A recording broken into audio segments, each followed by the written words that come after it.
Você vive uma vida de pecado, mergulhado no pecado, sendo escravo do pecado? Ou você já encontrou a libertação em Cristo? Ou você já procurou a fuga, o escape, que é justamente Jesus Cristo? Sabe o que a Bíblia diz no livro de Provérbios, capítulo 28, versículo 13? Quem esconde os seus pecados não prospera, mas aqueles que o confessam e o abandonam encontram misericórdia.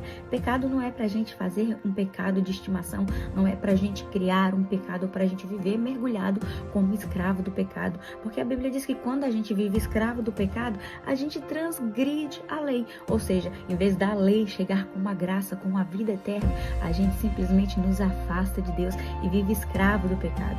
E no pecado, o que a gente encontra é apenas a distância de Deus. No livro de Romanos 6, capítulo 26, a Bíblia diz que o salário do pecado é a morte e o dom gratuito da vida eterna é a vida com Jesus Cristo. Longe de Deus, a gente só tem a morte. Longe de Deus, a gente tem a morte eterna, tem a separação de Deus. E o pecado não é para a gente criar um pecado e viver de um pecado mesmo que escondido. O pecado é para ser confessado. Porque quando a gente vive debaixo da escravidão do pecado, a gente comunica que a gente não tem aliança com Deus, que a gente não é direcionado por Deus, que a gente não vai prosperar, que a gente não está vivendo debaixo da graça de Deus e que a gente não vai alcançar a misericórdia de Deus, porque longe de Deus só tem a morte, e a morte é a separação de uma vida com Deus. No livro de 1 João, capítulo 1, versículo 9, a Bíblia diz que se nós confessarmos os nossos pecados, Ele é fiel para perdoar e para nos purificar de toda e qualquer injustiça. Pecado não é pra gente esconder pecado, não é pra gente viver debaixo da escravidão, mas é pra gente viver debaixo da graça, viver debaixo do arrependimento, porque o pecado confessado alcança a misericórdia de Deus e alcança o perdão de Deus, alcança o favor de Deus.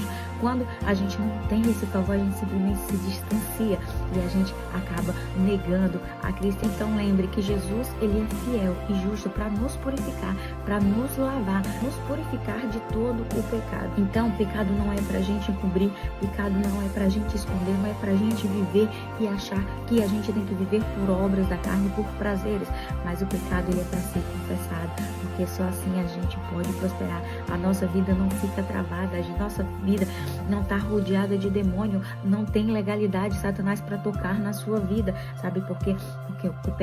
Porque o pecado confessado é o pecado que alcança o favor de Deus e nos purifica e nos lava para que a gente possa andar em santidade com Jesus. Amém? Deus abençoe sua vida.